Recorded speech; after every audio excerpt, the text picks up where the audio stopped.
Gary here for the Geek Pride cast on this Monday evening. Back again after a series of some technical issues with Matt's water-cooled computer, which hopefully, fingers crossed, will not zone out halfway through this podcast. if you hear a sudden and then my screen suddenly just freezes, it's because my water cooling system's exploded and Matt's currently trashing his room because he's so upset. But anyway, tonight, as always, we have my co-host, Peter Ray Allison. Hello, everyone. And I'm not a guest this time, which is the bonus. You're not a guest. And our special guest tonight, we have Chris Shepperson. Hi, thanks, guys. Thanks for having me on. No Great probs. to be here. So, Chris, who are you? What do you do? What's your thing? So I'm Shep. I mean, unless you're my mum, then you can call me Chris, but it's just weird hearing somebody call me Chris. So Shep. I am. I'm a games designer and publisher and a project manager that has worked for a number of publishers, bringing tabletop games to life. Various, mainly RPGs, but also board games, miniatures games.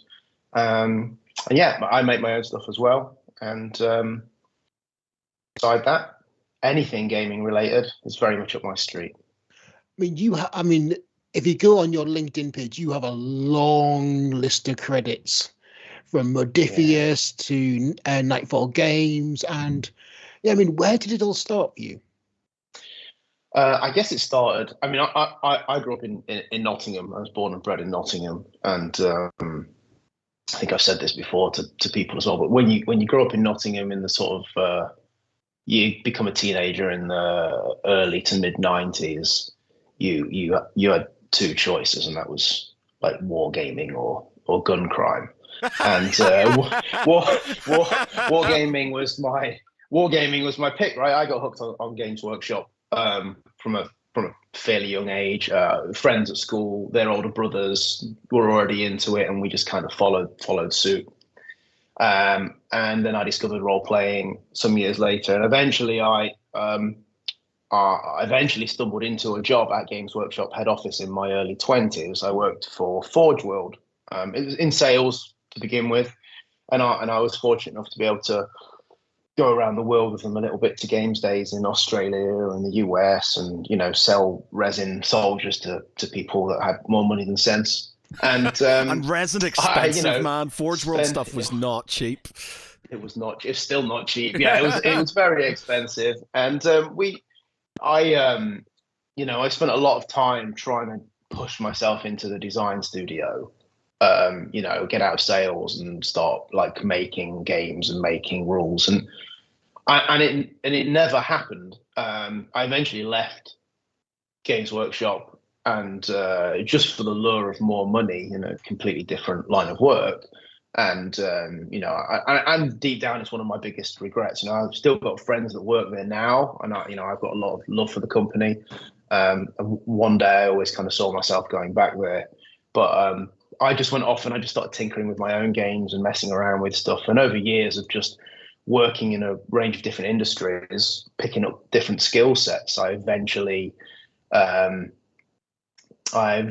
found my way into attempting to kickstart something, and at the same time with some other gamer friends kickstarting some stuff, and we were helping each other out.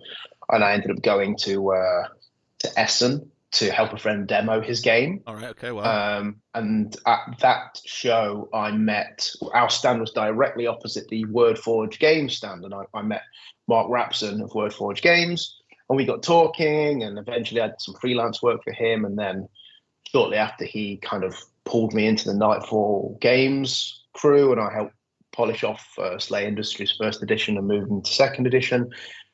And then it just kind of snowballed from there. Once I got my name on a few big things, Modiphius asked me to do some writing for them on Infinity, and then somebody who I got to know through the Slay Industries fan base actually worked for Modiphius, and he reached out to me and said, we're looking for project managers. And, in that time where I wasn't working in the games industry, I was working as a business development manager and a project manager for a finance industry. And pair that with being a bit of a games designer, I had a chat with Modifius, and it just kind of clicked together, and I started running product lines for them. I eventually moved to Steamforged, and then actually went back to Modifius, and Very incestuous. then yeah, and then some time ago now, last year, I was having a lot of requests of various people to do work for them, and I felt that I had enough work on to go freelance. So I went freelance to focus on my own publishing and work with a few people. And since then, I've been quite heavily involved with Monolith Games, helping them bring the upcoming Conan, the Hyborian Age RPG to market for sort of the tail end of 2024. So I've been fortunate enough to work with quite a lot of publishers and get my name on quite a lot of nice IPs and take products from ideas in somebody's brain to being on the shelves in stores, and it's a real privilege to have the opportunity to do that. Wow, you you've basically lived the dream then. Every nerd's dream, pretty much.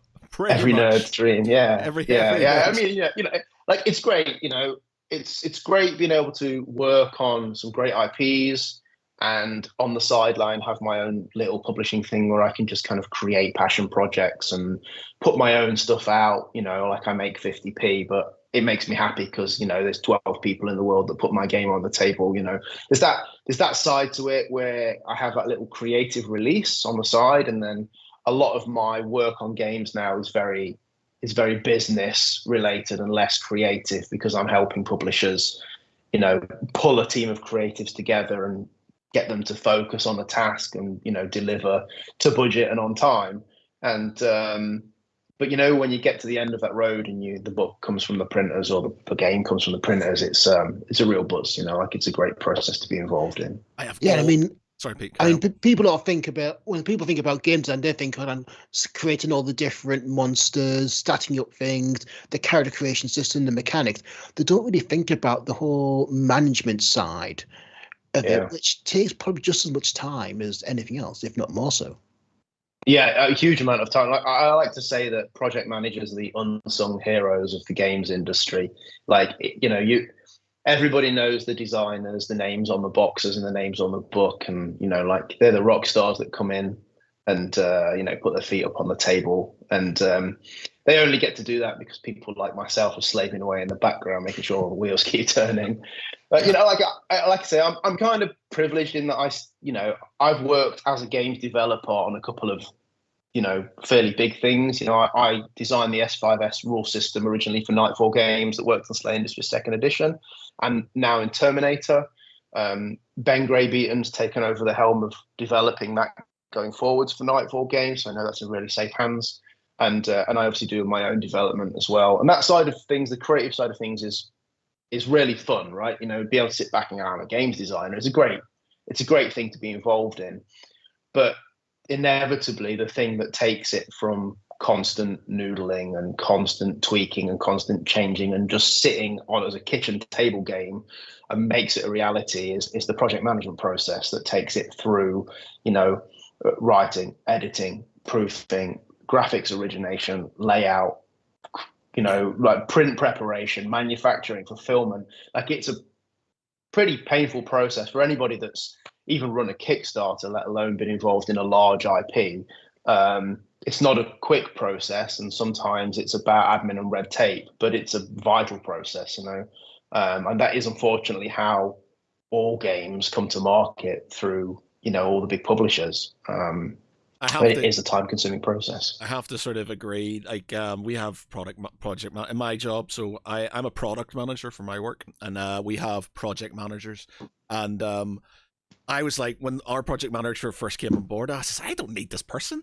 I just do my thing. I don't need a project. I don't need somebody telling me what to do.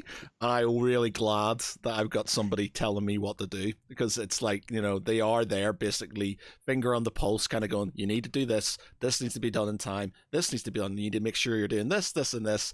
And as much as you're like, you feel like it's going to be annoying, you need that regimentation, and they do. They keep the wheels turning. Or else. Yeah, and I know that it is annoying to a lot of people. At the end of the day, like, my job is to be a pain in the arse. Yep. Like, my job is to ensure that you do your job as quickly and as efficiently and as accurately as possible. Yep. and another 50 people doing their bit at the same time as well, you know. And the only way you do that is by getting on a call, picking up the phone, staying in touch, regular check-ins, you know, smoothing issues. Oh, there's been a snag or a delay. Okay, what resources can I get to help you get over that snag? And to some people, they want to just get their piece of work and be left alone for 3 months and just get it done, you know. But inevitably, that is how things fall apart, as I'm sure you're aware through your line of work as well.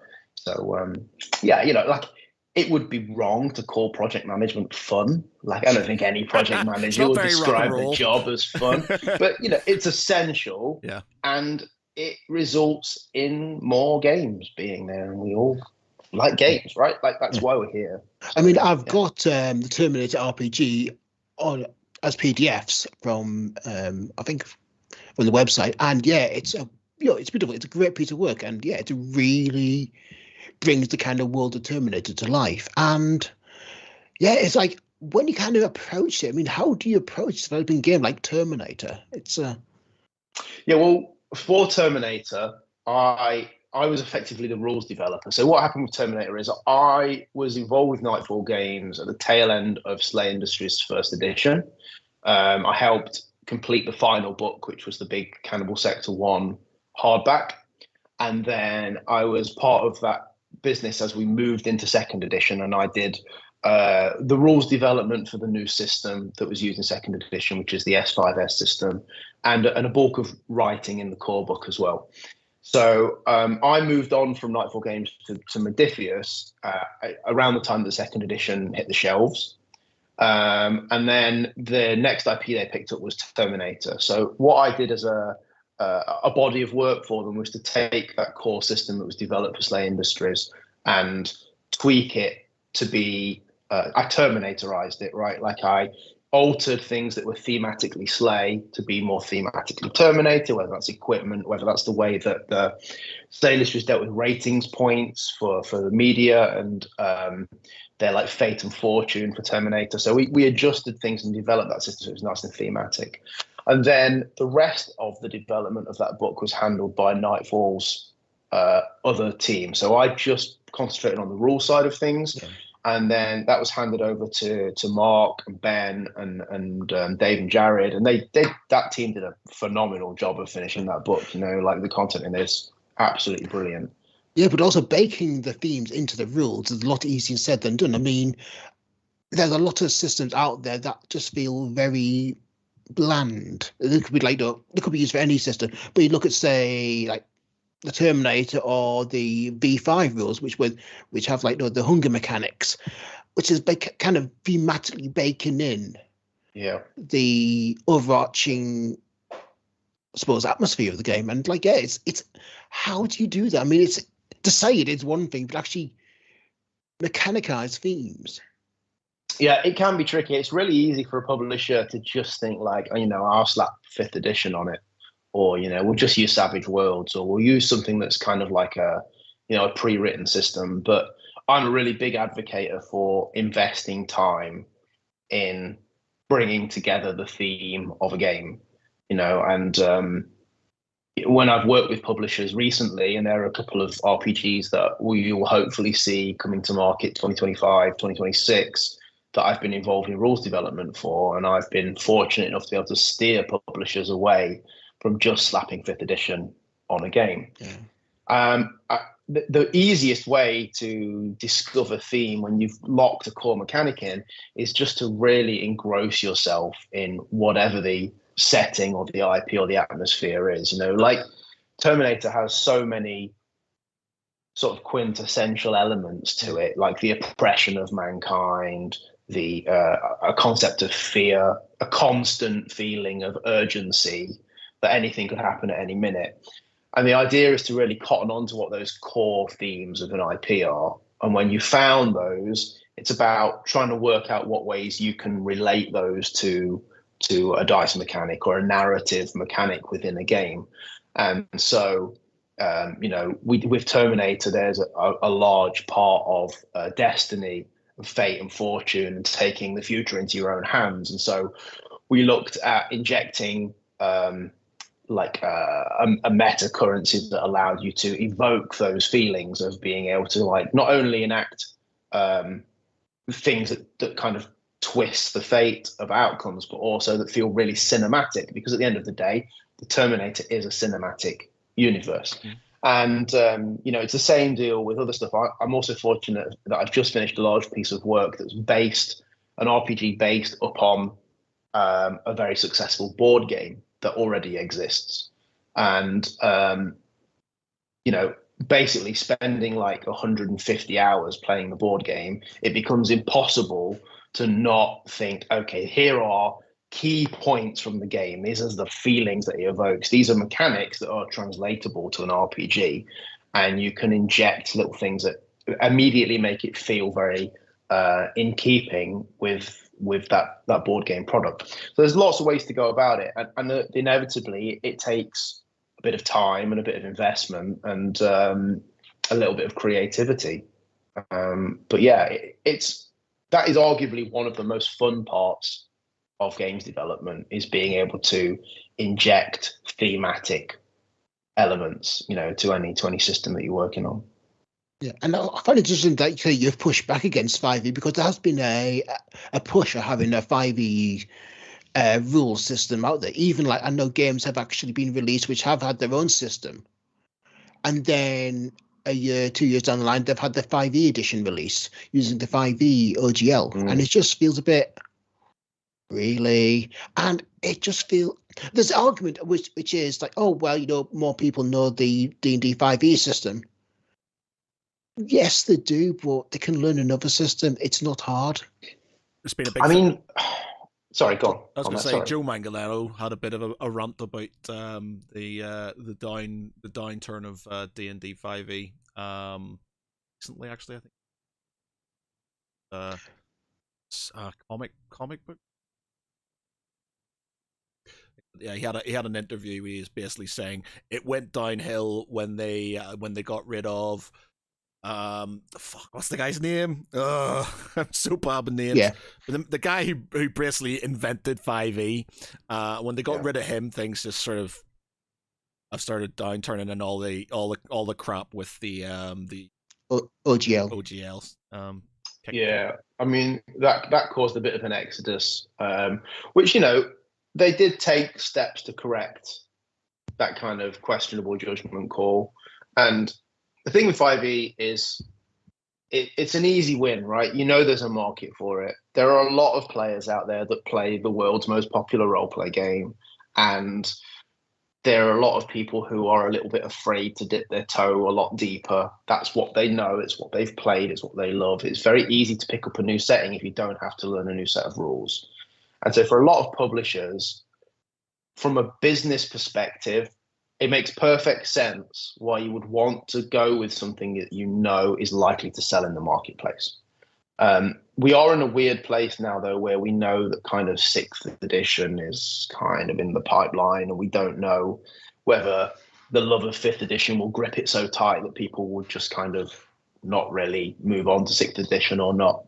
But while 5th edition is a great jack of all trades system, it's really hard to inject theme. There are some recent releases. Steamforge put out Dark Souls. There are some good games out there that have had 5th ed put on them, and they've managed to inject a little bit of theme. But I firmly believe that you could have got something way more thematic for that setting if you'd have gone with something bespoke. And don't get me wrong, I'm not a 5th ed basher. I actually have a 5th ed product in my own publishing pipeline for release later this year, because I think there is a place for it, and it makes great commercial sense for a business. I just don't think it is necessarily the right fit for large existing IPs that are already dripping with theme that you can work from. I think it's not the great fit for those. I think it's sort of obviously weighing up between, do you just want to sell things, or do you want a game to be a bit more authentic to its to its theme? Like I, for one, I'm I'm that sort of generic nerd who fears change, and once he has something he's comfortable with, doesn't like deviating from it because it's like, oh no, uncomfortable things. So I understand that. Pete's always trying to send me other RPGs and things, and I'm just like, but I only know D&D and I only know 5e, and it scares me. Like I do have I think I've got one other. I've got one other Lord of the RPG. Rings. I've got, no, two actually. So yeah, the Lord of the Rings that you sent me. I also have the Song of Ice and Fire tabletop RPG as well. Which, to be fair, the concept behind that, and I've read it, was like, okay, this does look really good. But because I'm so into this sort of kind of 5e space, so I understand where they kind of go, well, we need to change people's minds and stuff. So do we just go the path of least resistance and just go, it's 5e, and then people will be a bit more open to buying that thing? Yeah, there's also if you're an established publisher with multiple game lines, like a known name in the industry, there's also that question over, like, do you go for the quick win or are you in it for the long haul? Because 5th Ed might not be around forever. If 6th Ed comes out, it could be completely dwarfed. It's a quick cash cow for a big IP, whereas developing an in-house system is far more commercially viable in the long run for a big publisher. And you only have to look at Modiphius as an example. 2D20 exists as a system on all of their IPs. And while there is development needed each time a new game comes out to inject the theme into that system, the development costs of that system are really, really quite small because the system already exists. When a publisher generates a house system, then they have an upfront cost on the first game that it comes out on. But then after that, the time required for the development process and the cost required for the development process is drastically reduced, and they're never ever going to owe a royalty to anybody for it, regardless of what does or doesn't happen. I've noticed a lot of in-house systems being developed in the past few years. I mean, like Artists Holding Games have had their interlock system for many years, but the Free League have got their own system now. Modiphius, and there's a lot more springing up now. Yeah, it seems to be the norm now. You can go on with that list. Chaosium, the same, Cubicle 7. Like a lot of people now, they develop a system and they transfer that system. And like the great example you said is Free League. They've developed a system that's really quite straightforward at the bottom end, and they use that in a huge array of genres now, from Lord of the Rings to Aliens, using the same system and still managing to inject their own elements of theme into it. And it's their system. They control it. They can develop it how they want. They can put it on anything they want. And that's a really powerful tool for a big publisher to have. Yeah. And I mean, is this going to continue, do you think? I mean, is this going to continue to be where big companies have their own system because they have been burned in many ways by the 5e OGL? Possibly. The politics of the OGL is probably above my station, but it's I know Wizards have turned around now and sort of said that they've what exists now will always be available to people, but times change, right? People have been made promises before, and like you said, people have been burned, and having an in-house system is just your own asset. And the other thing is, once you've got an in-house system, if people love it, then there's nothing stopping you licensing that system to other publishers. And some people already do that. I know the Modiphius 2D20 system has cropped up on a few other games, and obviously there's Morgborg, which is a system that's widely available to others. And while there's not a substantial licensing fee attached to that, it helps raise the profile of the game that system is from. Every time a new game comes out, it's got the Morgborg logo on there. That's more people with eyes on that game. So there's a lot of benefits to having that in-house process, and it's something that I'm a big advocate for. Yeah, and because also you are your own RPG developer as well with your own production. Say that again. Sorry. You are now your own RPG developer company. Yeah, absolutely. Yeah, so I own and run Hansor Publishings. It's a small operation, and it originally started as a way for me to publish my own passion project games. But over the last year and over the next year, that product portfolio is growing a little bit, and it's just an opportunity for me to just make a few things of my own design on the side alongside the work I'm doing for other publishers, without treading on anybody's toes. And it's a privilege to be able to do that, like to be able to make games that I want to make and do them my way. So you've got a couple on the website here. Actually, the screen capture on again for people to see. So you've got a couple on here. Which Gaia Complex. Yeah. So Darkest Death, or no? Sorry, what's that? Rectify. That's it. Yeah. So the Gaia Complex is my leading line, if you like, and we actually we have a Kickstarter campaign live right now for a source book. So as we speak, we are funded on Kickstarter for the second source book for the Gaia Complex, and that's a dark dystopian cyberpunk setting based in a future vision of mainland Europe that mixes in vampires and the blood trade is the core of the black market. Think Blade Runner meets Blade set in France and Germany. Nice. That sounds ace. So right up Peach Street. It's written with an adult reader in mind from the perspective of the fiction and the meta plot. And we kickstarted the core book in 2021, and we did a source book about the black markets in 22, and then we're online now with a source book, Evolution by Design, which is a deep dive into AI and vampires and the other sort of non-human aspects of that setting. And the Gaia Complex is a game that I write most of the words for. It's very much my outlet, and it is written to be the game that I want to play. So I get a lot of people. Well, I'm very fortunate to have a very passionate player base. Yeah. Be it small, but very passionate player base. And I get a lot of like, oh, we'd really like to see this in the game. And have you thought about putting this in the game? And basically I'm like, no, it's never going to happen because it's my game. I'm basically writing it for me, but if you happen to like it, that's a small bonus for me, right? And it's nice to have something where I'm not working on a project that is to appeal to a mass market. If it so happens that lots of people grasp onto it, fantastic. But it's a selfish little endeavor that I'm really passionate about. But there is a purity of vision there because you are not beholden to anybody else. It is your vision of how the game you want it to be. And I think there's something to be said by, like, games can often be made by design, by committee.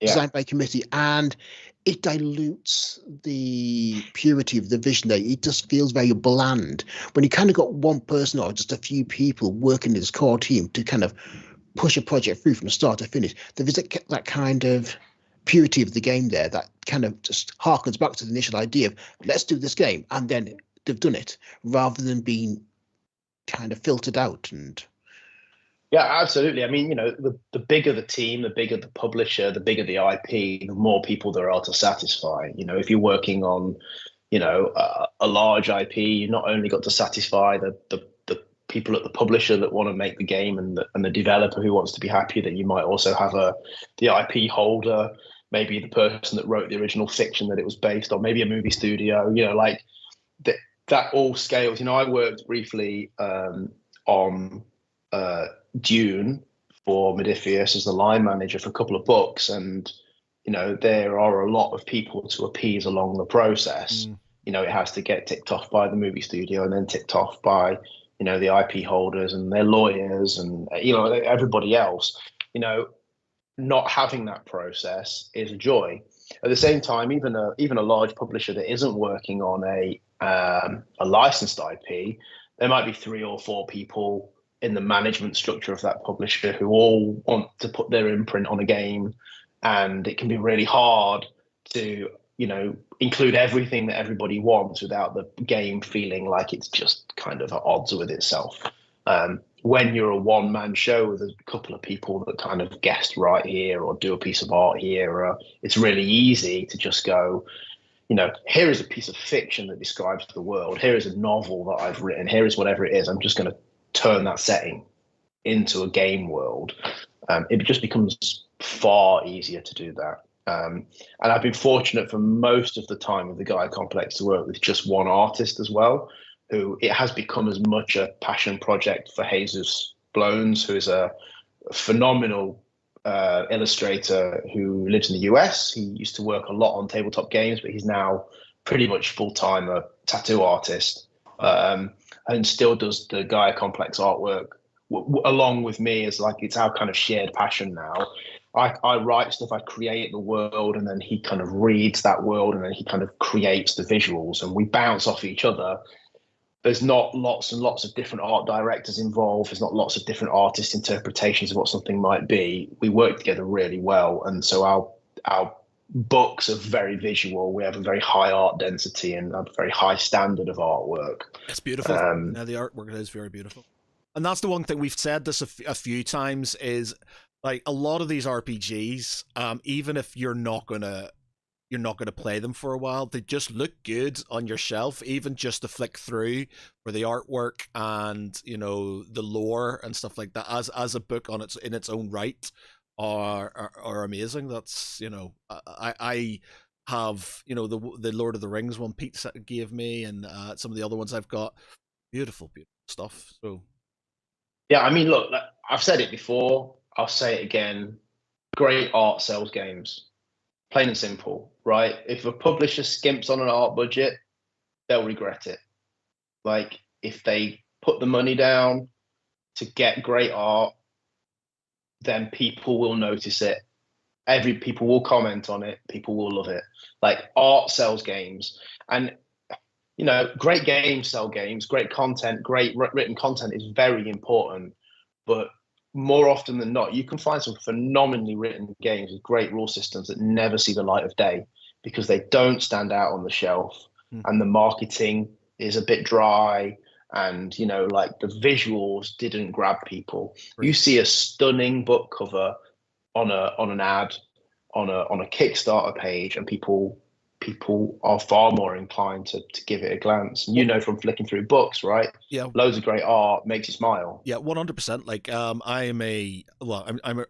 I'm trying to not be a Kickstarter addict and stuff, but I would in my heyday, I would just go flicking through all the new sort of kind of tabletop games and things that would come out, and it was invariably the ones that had that sort of kind of wow, sort of like awesome art picture, that sort of would get you in the door. I can't say how many games I've bought because all the artwork all the artwork and stuff that they provided was like, that looks freaking awesome. And then I played the game, I went, okay, the game's not as well as I thought, but the artwork was amazing. And then conversely, I've seen other games where the game itself is really good, but the artwork is shit, and it's just sort of like, it takes the edge off it, and it's like, I kind of would prefer the sort of nicer looking thing than the better rule set. Yeah, I've got a few of those on the shelf behind me, like really great games that just look shite, like the graphic design's really basic, the art's really old-fashioned. Now, some of those games are quite old, but it's not hard for a publisher to modernize it and stick some awesome art on it. I think that movement has become really obvious, though. Like, now, it's certainly in like big publisher scales. Like, obviously with Kickstarters, it's still a bit hit or miss depending on the budget that's available. But you don't see many big publisher board games coming out now without really vibrant art on the boxes, on the cards in the rule book, because I think, for your Days of Wonder and your FFG and these guys, that they understand now that it's got to look better than everything else on the shelf for it to perform better than everything else on the shelf. people aren't going to buy and open that box unless it looks incredible. So yeah, I just got the there's definitely a big push. I just got the War in Arrakis. The cool minis are not War in Arrakis there and stuff, and it's got some really beautiful thing, as well as like I'm a big thing for cool miniatures. Like a lot of the games I buy, just because it's got shiny things, it's got these beautiful miniatures, it's got beautiful artwork. I don't care about the game. I'm just like, oh, those are really beautiful sort of figures and stuff, and I just buy the thing, and then you turn around and go, okay, the game's not great, but they got beautiful miniatures. Well, which I'm never going to paint. Which I'm never going to paint, exactly. And that's why a lot of them just can't come in and get sold again. That's a completely different sort. Like I got what came through, which what's that fuck? Vanguard SS yeah, I know what you mean. By Awaken Realms. SS Vanguard? By SS Vanguard, yeah. Came through. That was four years ago, I think I backed that, and it's just come through like this week. I'm probably going to sell it. It's beautiful. It's got some really nice things and stuff, but I'm never going to play that game. Wow. 4 years on, and I'm just like, I'm never going to play that game. And the miniatures, I'm never going to paint those, and I'm never going to do that and stuff. And it's just sat in the box there, kind of going, you're going to lose money on this now because you spent all that money on a Kickstarter, and you're probably not going to, play it. Yeah, that happens a lot. But then there's other times. I backed. I don't know if you guys saw it, but I backed the Street Fighter miniatures game from Jazzco. So close to so that took what 3-4 years to deliver, but damn, I'll be honest with you, it was worth the wait. Like there are winners. The minis are this big, they're fully painted, they're beautiful. All right. Okay. Like this, it's next level production. There's a lot of haters because of the delays, but just what they've created is just phenomenal. And I'm like, I don't have to paint them. They look stunning on the tabletop. Like it's really special, So there are winners out there. Oh yeah, 100%. I know, like 100%. There's this big trap from Kickstarters of miniature games being delivered, and you get enticed to the all-in pledge, and then you realize when it arrives, it's like 14 boxes of miniatures and expansions, and it's like, where do I start? And if you bought just the core set, it'd be easy to play the game. But when you've got all that stuff, you feel obliged to learn it all and put it all in. Right? I can't just play the core game. That's like cheating on the rest of it. So oh my god, you're in my mind. Yeah, it's I get it. It's hard, but it's also really hard to just buy a bit and then think, no, I'm going to want the rest in the future. I'm never going to be able to find it. There's that.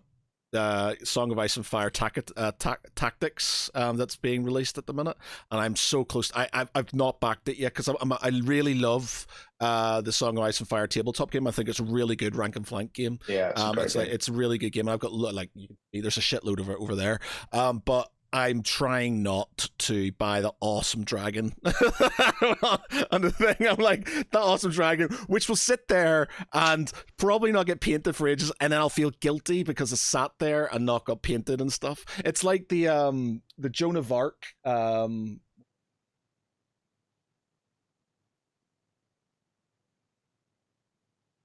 Is it yeah, the Joan of Arc one that came out ages ago, and I did the all-in pledge, like 500 quid's worth of miniatures and a massive dragon and all this other crazy stuff.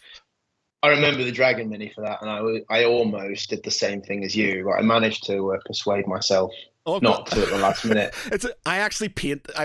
It's not finished, but it's actually painted. It was the one thing I was like, I'm going to paint this fucking dragon. But I have literally boxes and boxes of, I think they're not 6, but like 8 mil sort of miniatures, sort of like in boxes. And I was like, and the concept of painting all of those figures is making me feel slightly nauseated, and I'm just like, I'm feeling guilty because I spent so much money on it, but I'm just like, I don't know if I can.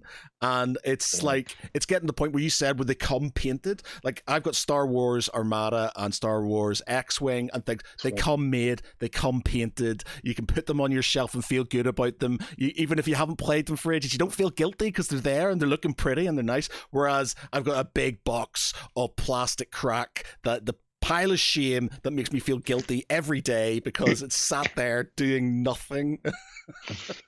Yeah, no, I hear you. You know, like I used to work for Games Workshop. You don't have to talk to me about piles of plastic crap. You know, I could have filled this cabinet with sprues. And I worked at Games Workshop in the glory days of staff when you could just go down to the picking floor and pick the components that you wanted out of the bins. I just wanted the metal arms from the Cadian shock troopers, like, and then go and just weigh it, and they'd be like, "Yeah, that's £5, please." You just buy it on weight, and it would have been worth like, you know, 300 quid. It was ludicrous.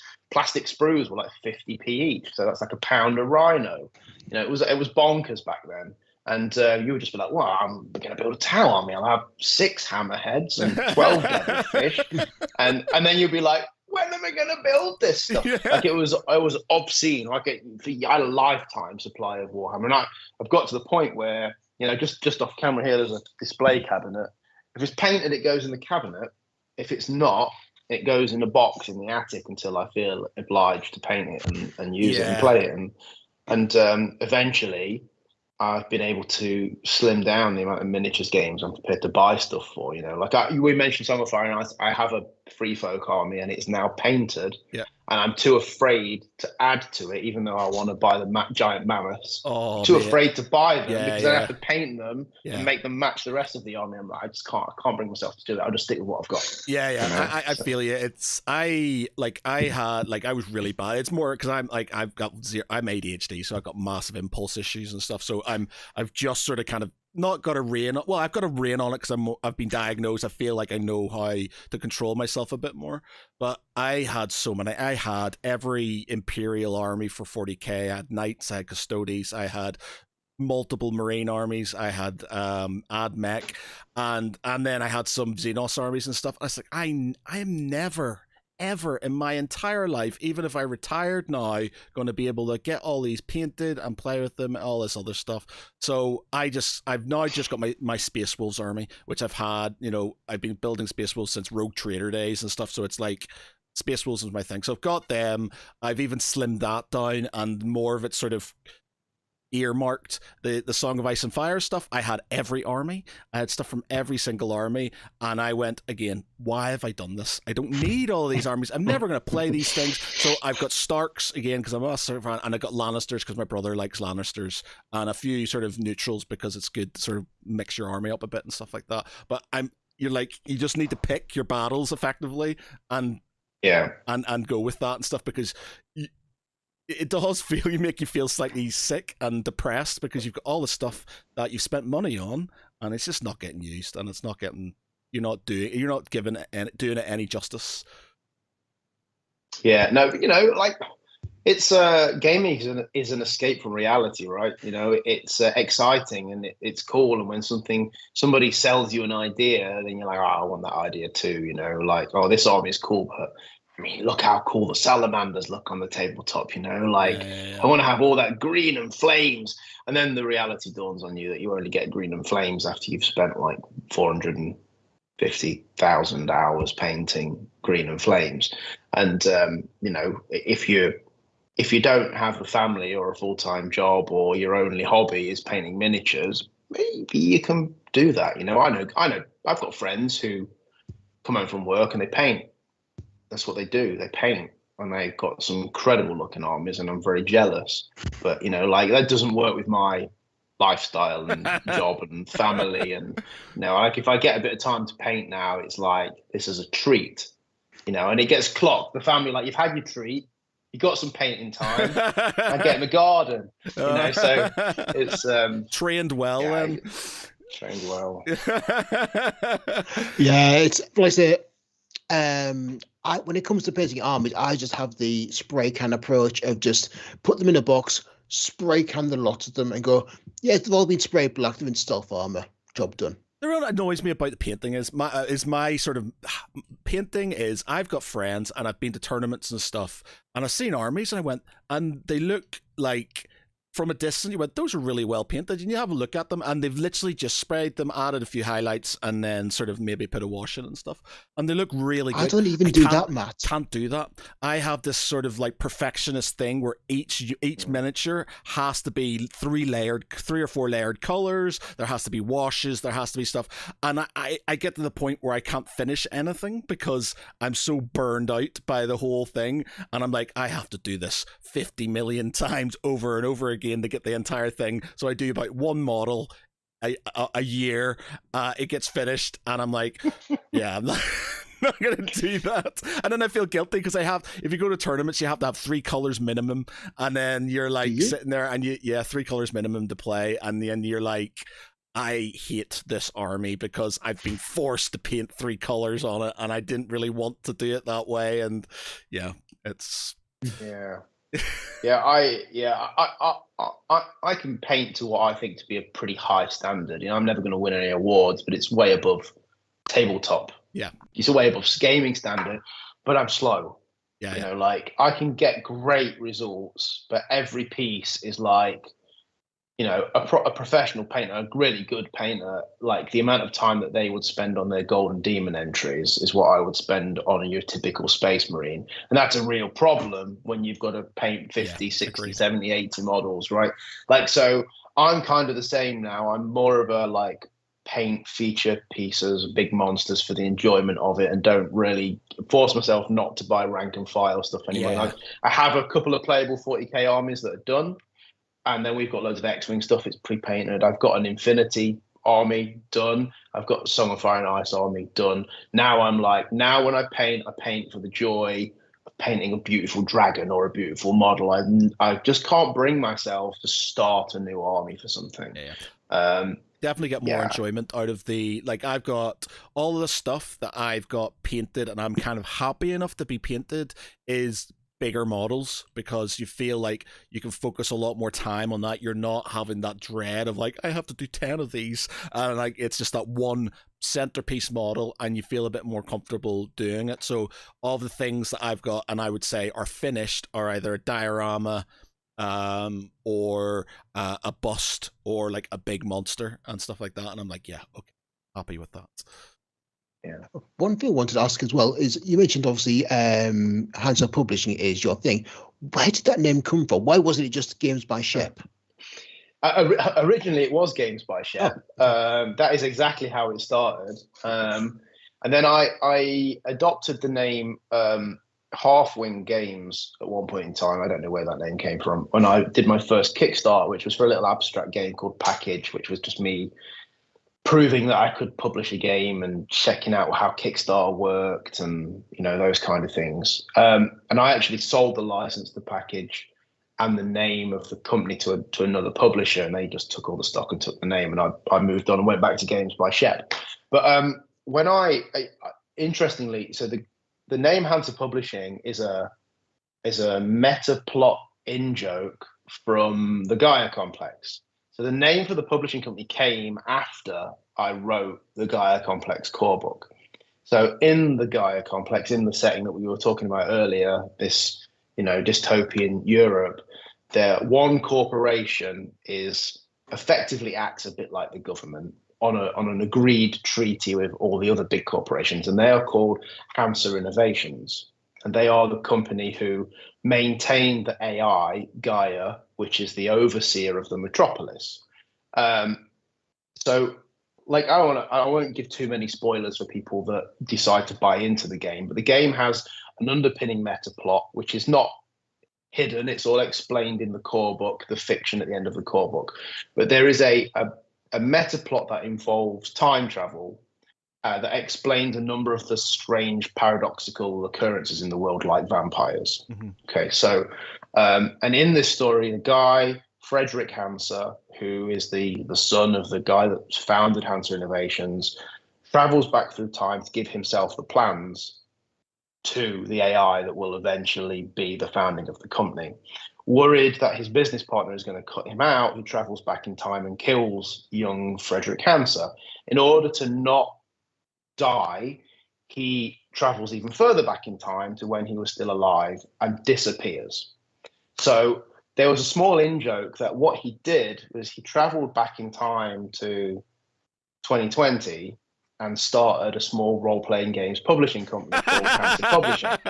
And when I first did this, when we first did the first campaign, anybody that emailed us, the reply would come from Frederick Hansor. I would sign it as Frederick Hansor. Wow, now, obviously, I did this for like 18 months and not one person ever noticed because not enough people A, had the game, or B, emailed me. And I eventually kind of dropped the whole charade because Hansor Publishing just became a thing. It was on a couple of books, and I worked as a studio, if you like, for a couple of other publishers. And eventually it was just a non-point. It was the coincidence that my logo is very similar to the logo in the Gaia Complex for another company that's called Hansor Innovations. But that was how it all began. Like the whole time travel meta plot, you never find out what you do in this book, but you never found out where Frederick Hansor disappeared to. And the idea was that he'd come back and started a company that made a game about what was going to happen to him. I love it. So it was like, it was supposed to be an intricate joke that probably fell on deaf ears to most people. But that sounds similar to some of the meta plot that was initially developed but never released for Slay Industries. Not really. Okay. The Truth would be what you're referring to. What was called The Truth. That was, I don't really want to rehash The Truth because it was a painful process for a lot of people. There was a meta plot to Slay Industries that the designers never intended to state explicitly. Yeah. So there was an internal document, so they all understood the twists and turns of that process, and basically that got leaked online, and lots of people were really up in arms because they felt that the game didn't need a meta plot and that it ruined their perception of the world, with all these big aliens in this sinister dark future. And that just kind of proved the point that you don't need to know what a meta plot is to enjoy the game. And that's kind of why I separate in the Gaia Complex. I'm like, look, I want to play the game. The meta plot never touches the players. The GM wants to know it, that's cool, but the players will never get involved in time travel. They'll never get blah, blah, blah, blah. But if the GM wants to know how vampires can exist in what looks like our future, this is how. This is how things go. The justification. Wrong. Yeah, exactly. And it's a story, it's a piece of fiction, I wrote the story for the Gaia Complex a bit like a Netflix series. Episodic character pieces that all intertwine, and they are scattered throughout the books, and then they get tied together at the end of the core book. And the Slay Industries one was way more out there. It was, to summarize, every universe has a few select people that are known as builders, and whether they know it or not, they have the capacity to create new universes in their mind. And when they create those universes in their mind, those universes come to a reality. And a gentleman in Earth, sort of Thatcher era Scotland, learns of builders and manages to snare a few of them into his mental hospital and experiments on them in an attempt to create multiple universes. And one of those universes succeeds, but under duress. And as a result, it's not an Earth-like universe. It is a strange world, and the various key players within that world are people from the hospital in Scotland in Thatcheresque Britain. And so Mr. Slayer and all the key members of that corporation are all related to that. So that was the overview of the it was a world within a world being manipulated by somebody who had forced that upon them. And the meta plot for Slay Industries still exists. Dave and Jared still took that forward, but it is, for second edition, it has been modified. Originally the thing that was leaked and that everybody came to accept was a part-baked idea that touched on how that world could be. It was never intended to see the light of day, and it hadn't been fully developed. It wasn't something that was written, as the story progressed. It was an initial offering. And so for second edition, they have been, it's still got a lot of sort of smoke and mirrors, but they're much more upfront about it. If you have the Slay Industries second edition core book and you open the cover and read the first piece of fiction on the inside cover, like, yeah, like it's set on Earth, like it's not related. If you didn't understand, you'd be like, what's going off here? So it's far more upfront now, and it's a far more, what we have seen of the new truth is far more explored. But it's great, you know, the way that they handle that, and they kind of creates that whole meta plot vibe is really exciting. It's very, very out there. But so is Slay Industries, right? Yeah. Like that world is insane in the best possible way. So delightfully, yeah, but you know, yeah, you know, but you know, you made that reference to the Gaia Complex, and inevitably, you know, I worked on Slay Industries. Yeah. I was a fan of Slay Industries as a teenager. It's impossible to not say that Slay Industries has had a significant influence on my life in gaming and on me as a person, you know, and inspired me to go and create. And the team there, you know, Mark and Dave and Jared, amazing people, amazingly creative, and it was really inspirational working with them and going off to do my own thing. So, you know, it stands to reason that there is, you know, there's some level of reference there. Yeah. Nice chaps. They've been on the podcast before. I had a really good conversation with them about just running Kickstarters in general. How did you find running Kickstarter? Did you find it? Because there's a lot of people they find it very stressful. There's a lot of shit that goes wrong. How's your experience been with it? Yeah, not so bad. Like, you know, your first couple of Kickstarters are always rocky and ropey. I've got two sides of the coin. So I've worked on Kickstarters for some pretty big publishers. You know, like I've been involved in Kickstarters with Modifius, and you know, they are extremely busy. Things are changing all the time. You know, hundreds, if not thousands, of backers with questions on a daily basis. You know, and they're exhausting. You know, they're great, they're fun, productive, but exhausting. And then I've got the flip of that, which are my self-published, tiny, relatively low marketed Kickstarters for my passion projects, which are in a strange way quite busy because it's just me managing them, right? But they're much more relaxed because, you know, like the games I write, they're on my terms. You know, I'm not one to jam them full of bazillions of stretch goals or thousands of add-ons, or, you know, I think the Kickstarter I'm running at the moment for the source book for the Gaia Complex has probably got more add-ons than I've ever considered before, and we're still talking like 4 or 5 things on top of the books, you know, and they're all like pretty basic, you know, dice tray, GM screen, you know, real simple stuff. So I enjoy running Kickstarters for myself. I find it's a really good way to engage with my little niche audience. You know, people have a lot of fun. It is stressful because, you know, I'm a small publisher working with a small budget to make a small run of books. Mm-hmm. And like, you know, people see a number like, oh, you're a one-man band and you made 10 grand on Kickstarter. You're like, yeah, but by the time you've printed the books and you've shipped the books around the world and you've taken the hit because you're including shipping in that price, and you're like, you know, like I've made 50p out of it, but my books are out there.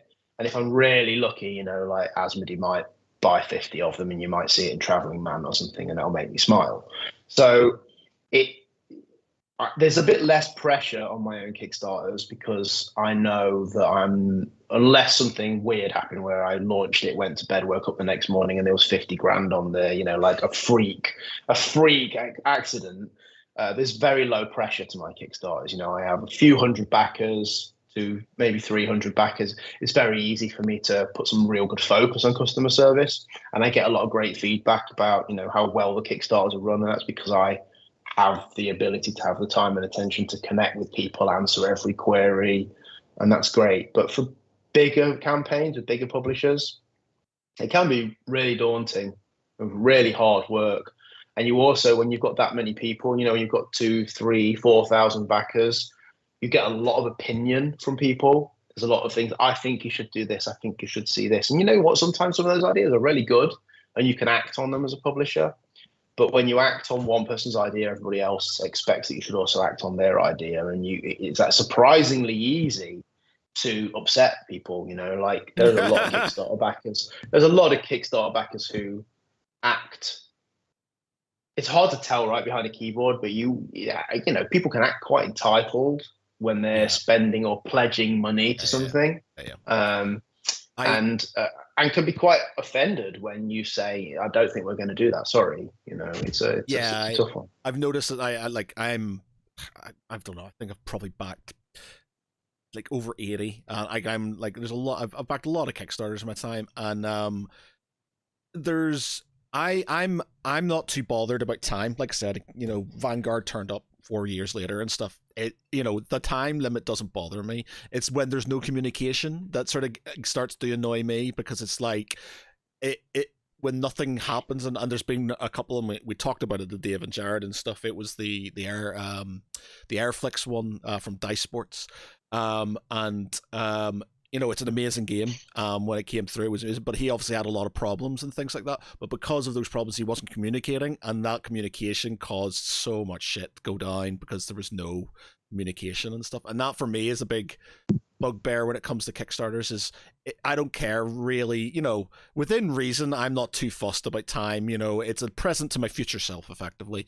But if there's no communication, it's like, even if it's just like, there's not a lot changed going on, but we've done this, or we're having a few problems with this, but just to keep you in the loop, this is what's happening and stuff. So one of the every couple of weeks or a month, even every month, is fine by me. But when you suddenly don't hear anything for ages, and I've been scammed 3 times on Kickstarter where I've lost money, where they just disappeared, that sort of makes me my little butt pucker slightly whenever people don't say things, because I'm like, I've lost money before, I don't want this to happen again. So yeah, I mean, it's a real danger.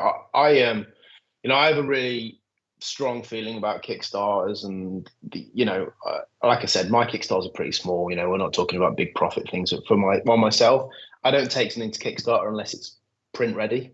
Like, it needs to be good to go, with the exception of any content that might be unlocked through stretch goals. I tend to do stretch goals for RPGs, as in extra pages in the book. Like this book is the current one. We went to Kickstarter with a 112-page book, and the stretch goals can push that up as high as 128. That's my absolute cap. Another 16 pages. And during the course of the last week, 4 of those unlocked pages have already been completed. So by the time the campaign ends, within a week or 2 weeks, you will expect those to be done. Editing, proofing, layout, we're print ready. But minor stretch goals, I'm ready before Kickstarter starts. All the layout, all the writing, all the editing, all the artwork, print files are ready. I'm good to go. And that's something I'm really passionate about.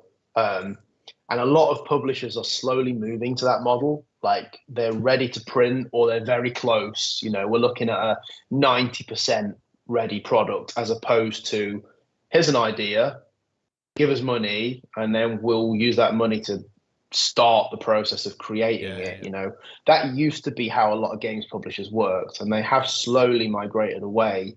I mentioned earlier, I'm working with Monolith now on a couple of projects, and they're very much in that boat now, and they weren't once upon a time, back when they worked with Mythic Games and Mythic Battles, Pantheon, and things took quite a while to fulfill. Now they're like, we aren't going to Kickstarter with the next game until it's ready to print. They've just finished their Kickstarter for the Conan Red Nails expansion, and it's print ready, like, bar a few stretch goal tweaks that need to be done. So, and that's a great way for publishers to work. Yeah, it's a bit more work up front, but being able to have that level, we don't need to keep giving you a monthly update for a year, because 2 months after the Kickstarter ends, we're going to print. We'll let you know when it arrives in the warehouse. We'll let you know when it's shipping. Everybody's happy. Yeah. It's a much better way to work. Yeah, it's basically an advanced ordering system for publishers, isn't it? Well, that's it. But I think people take advantage of that. Like you said, they're sort of they use it as, this is an idea, and then you've got years. And I've had some Kickstarters that have lasted a very long time, and it can be slightly frustrating, but it's like you said, there's that entitlement. I think some people have, that I've spent money, therefore I should have this at this time, and they don't sort of have that sort of feeling of, you know, what's going on in the background and all the other stuff that's happening and stuff. But I guess, like what you said, because they haven't had a ready product to go, that's sort of bringing in these sort of insecurities for people. It's partially their own fault, I guess, because they should be prepared to do these things beforehand and then sort of move with it instead of doing it all sort of last minute, and then obviously the shitstorm happens.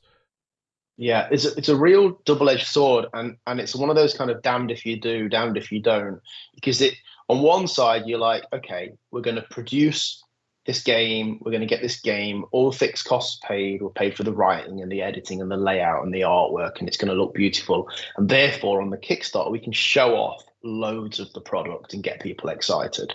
They aren't just looking at a page with one piece of art and an idea on it, right? We're going to show loads of product. But then you have a big pool of people who are like, well, if you can afford to make that, why are you using Kickstarter? Yeah, you've got the money to make the game. The only thing you're missing is the manufacturing. Now, at the same time, a lot of people don't understand how much it costs to manufacture and ship games around the world these days. And even if you were only going to Kickstarter for that part of the money, in my opinion, that's completely valid because it's significant. But the other side of that is people don't want to back stuff that looks half-baked, right? Like we haven't done enough artwork. There's not enough there. I think it's going to take you ages to fulfill because you haven't done enough. I'm not going to back you. So you can't really satisfy everybody, right? There's no fine point. You're like, what's the right percentage of book you would like for us to have completed before we go to Kickstarter? There is no right answer. And for me, the answer is to invest in your product, invest in the creative fixed costs of that product, then go to Kickstarter to attempt to recoup those costs and cover your manufacturing and fulfillment costs. Like that seems to be the most accepted formula, and it's the best way to work. And if it doesn't work out, then the company, it's a risk for a company still running a campaign on that level because they might have spent 25, 30,000 pounds creating the product, like the writing and the editing and the proofing and the layout and the artwork. I mean, artwork alone on an RPG core book is astronomical if you're using, you know, high caliber of artist. But if it does work out, you get all that money back. And you know, you pay for printing, and off you go. And then you get the people going, oh well, you know, if it costs you £30,000 to make the thing, why is your funding goal only 15 grand? You know, like that's a falsity. So this is another like damned if you do, damned if you don't. You get to that point, you've sunk those costs. It would be better to get the money to manufacture and cover the manufacturing and accept that as a loss unless the game sells well in the future than it would to just exit and not get anything back, right? So the general consensus now is you invest to create your product, you go to Kickstarter. The Kickstarter is the minimum requirement is the manufacturing and fulfillment requirement for that product. And then if you overfund, you fortunately are fortunate enough to get your original fixed costs back. And then when it goes to retail, the sale of the excess stock is what actually makes you some money. But you know, for a lot of people, they either refuse to acknowledge that concept, or they are unhappy that you either, if you can, you don't need Kickstarter because you're a big publisher and you've already got a product. You know, it's a bit of a it's a tricky situation. Yeah, like it's a tricky situation to be in. I check the comments on the Kickstarters all the time, and you see some of the ones that have been on for a while, and it just people going absolutely ape shit in the comments about it being a scam and how they want their money back and stuff. And I can understand. There's been a couple which I've been scammed on. I've lost there was one where I lost like 350 quid for like a bust and thing I wanted, but you know, that was one where they literally just disappeared and nothing happened. But there's been ones where you can see there's active updates and stuff, and people are still, this is a scam, I want my money back, and how dare you? And then they start posting things like the rights of consumer rights on their Facebook, on the Kickstarter page and stuff. It's like, give them time, man. They're still going. It takes ages to do these things. You know, it's just. But you are right, you know, communication is the biggest downfall of a lot of publishers, you know, especially on Kickstarter. It isn't hard to update people once a month, you know, and that's, you know, another thing I do. I make updates regularly during a campaign. once a campaign ends, I post a very detailed timeline overview, you know, and I show people exactly what content is done, what stage it's at, and then I commit to an update a month to tell people where they are, or if something significant happens, like, you know, printing has started or the books have arrived, you know, that could be an extra update. And you are right, there are people who are like, well, we're working on it, and we've been working on it for 3 months, so because we're still working on it, we won't say anything. It's the disappearing act that scares people. It's not that there's not anything else to update you on, it's that you aren't telling us there's nothing else to update us on. Exactly. And I get it if you've got, you know, 10,000 backers and you have just got an inundated flow of crap to respond to, but for an average size campaign, there's no excuse. You know, you mentioned Airflix. I've got a copy on the table just here. Rob's actually, I consider Rob at Dice Sports a good friend. Yeah, he's a good lad. Really nice guy. And he's a great guy, and he's shit with communication. Yeah. You know, and I've told him that to his face, and he knows. And that is his downfall. He's crap. Yeah. And he needs to get better. I felt really bad. So we had Jared and we had Dave on, and we sort of I had mentioned it, and then they'd said, well, we know him, we know from Dice Sports, because he was obviously beside you guys at UK Games Expo and stuff. So I was like, I said, look, man, I've got this, you know, this game Airflix that I've backed, and you know, it looked awesome when we played it and it was really good, and you know, I backed it, but the guy just doesn't communicate, and it's like being, I can't remember how long it took, 4 years, it took a long time to come through, and there was very little communication, and I'm a very patient person, like I've got like really patient, but it was getting to me to the point where I was like, look, man, when's this coming out? And I was getting really wound up about it. And then they told me the whole story about all the shit was going down, everything that happened, and you know how, you know, it made me feel bad. So we had an interview with him at UK Games Expo and stuff, and he told us everything that went on and stuff, and I felt really bad. But that being said, I know even with all that shit happening, I think to mitigate some of that sort of like, oh my god, panic that this is going to be another scam that I've been done, all it would take is, there's no update this month. I'm still working. Honestly, I'm still here. Yeah, and you don't. I'm not running away with your money. I'm still here. This is your thing. Yeah, and that's it. Yeah, absolutely. Yeah, you're absolutely right. You should get Rob on the show at some point, because he's hilarious, and you'll, after you've spent an hour and a half chatting to the guy, you'll completely forgive him for all his oh no, I did. We had an interview with him. He's a lovely guy, like a really great game, lovely guy. It was just, yeah. If you don't know what's behind the curtain as your average Joe consumer, if suddenly goes dark and you're not hearing anything from them, then you're kind of going, oh my god, that's one more of my money that's gone down the drain, and I'm not going to see anything, and that's your first go-to thought, isn't it? Yeah, absolutely. And I've backed one Kickstarter I've backed a few Kickstarters that were crap when they were delivered, but I've only backed one Kickstarter that never delivered, and ironically and frustratingly, I'd written part of that RPG. Oh no! And then the publisher went bust. Oh no! So that which never one? saw the light of day. That was the Kings of War RPG that was made for Mantic Games by a partner studio, Red Scar Games, and I'd worked with them previously on other project, and I wrote a good chunk of it: mass battle rules for the game, kingdom building rules. I wrote some fiction, quite a lot of content. After a long battle, I got paid for that work because it was clear that they were struggling, and I figured it was good to get in there early and get that sorted. But then the Kickstarter, it funded, and they went under, and I never heard from the guy at the helm ever again.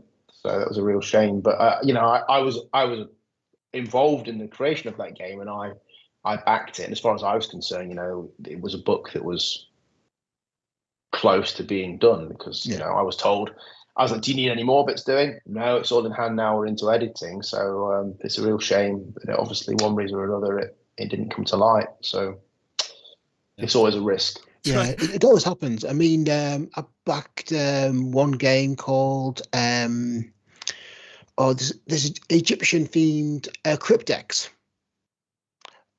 And Yes. that, which you heard about, which basically just Yeah.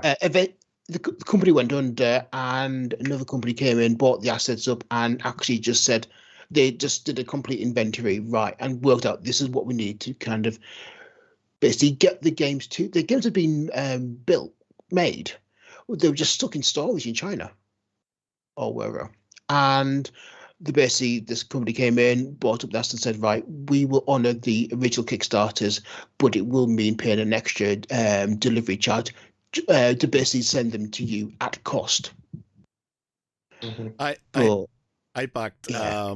a Hero Quest, the 25th anniversary. This is before the new version that Hasbro brought out recently, or more recently. This was before that.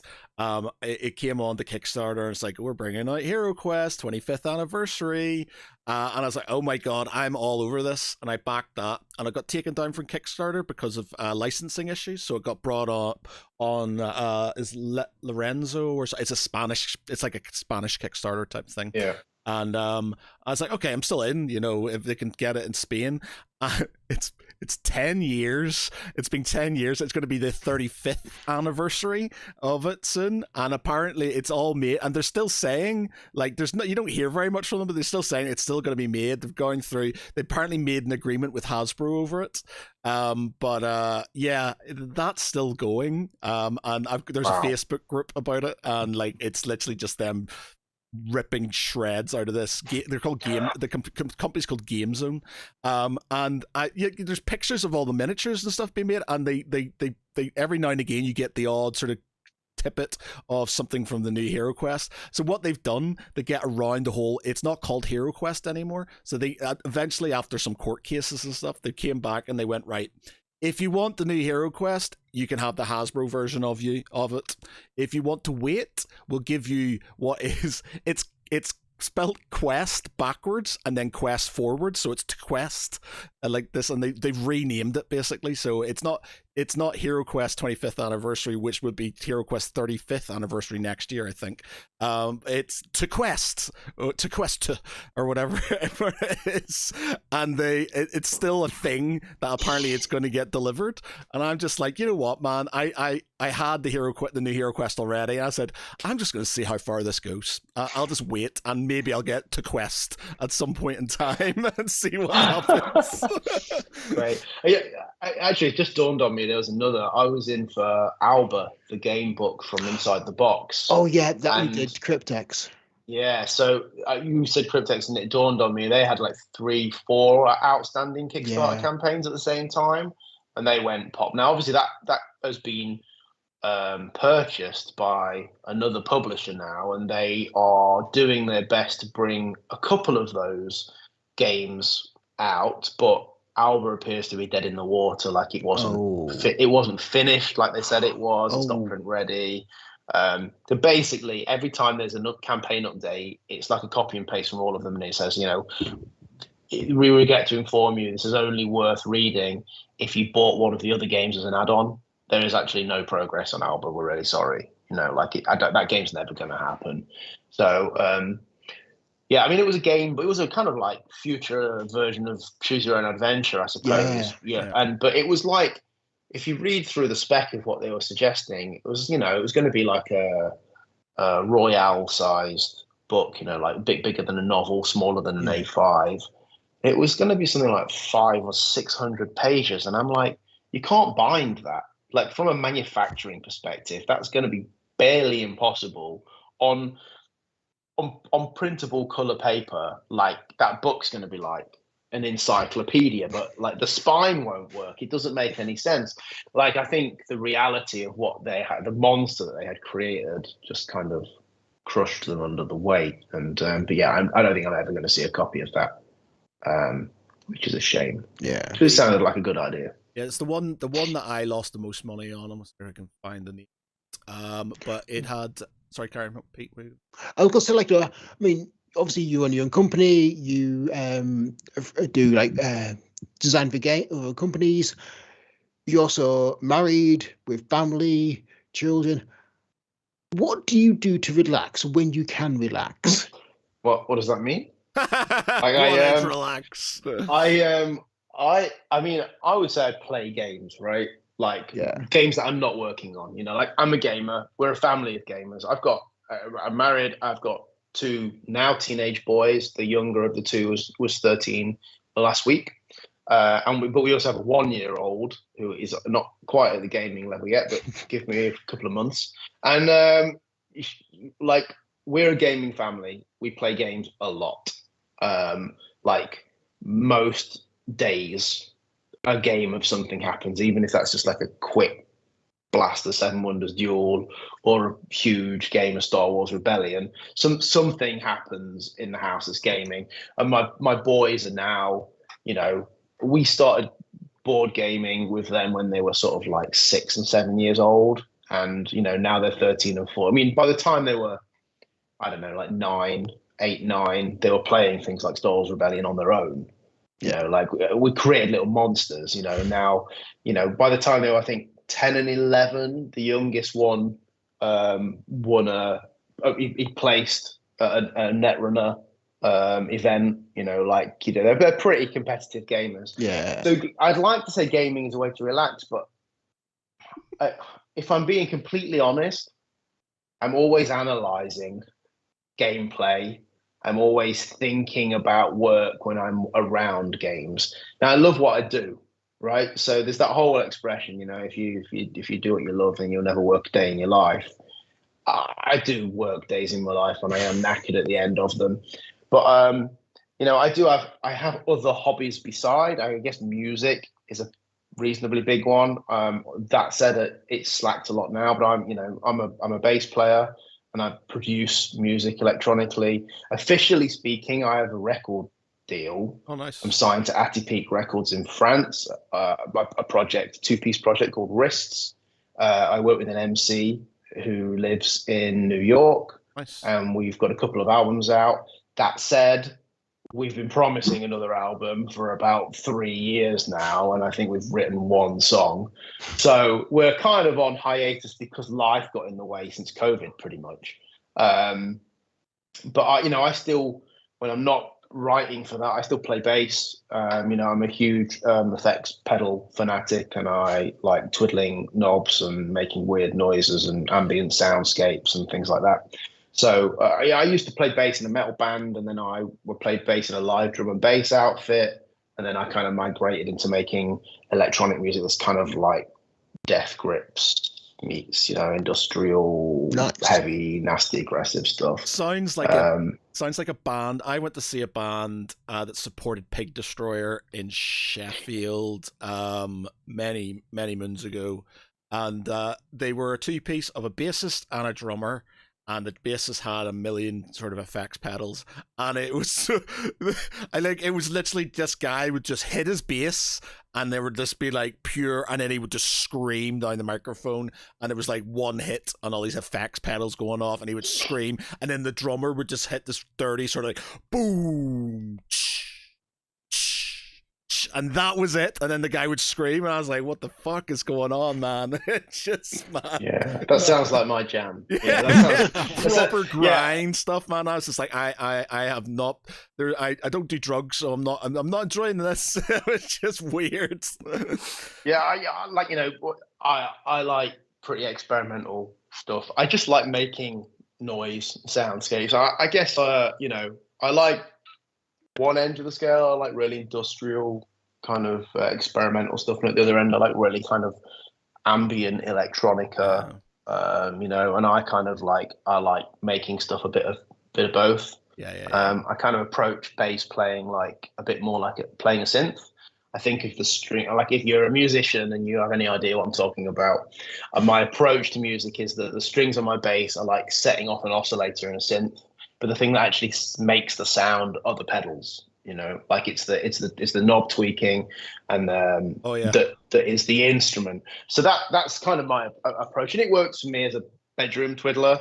I don't really do live music anymore, and Wrists does tour, but given that I'm here and he's in the US, when we tour, I am represented generally by a laptop, and he presses play and he does the shows. I'm more of a producer in that project, and he is the face of the band. So it works, Yeah. and it's fun when we get around to making some music. Yeah, I miss doing live stuff. We like my band's called Skin the Pig, and we're not we're sort of melodic metal band and stuff. Find us on Spotify, ladies and gentlemen. Article 19 is our album. Yeah, so it's we haven't played in. Last album was 2011. I think we've got 3 EPs and an album, but we've got loads of songs, but we just got to a point where everybody was getting married, having kids. Life just suddenly got in the way, and the whole rock and roll dream, which sort of was petering out anyway, because you know there's not a lot of money in rock and there's not a lot of money in melodic metal,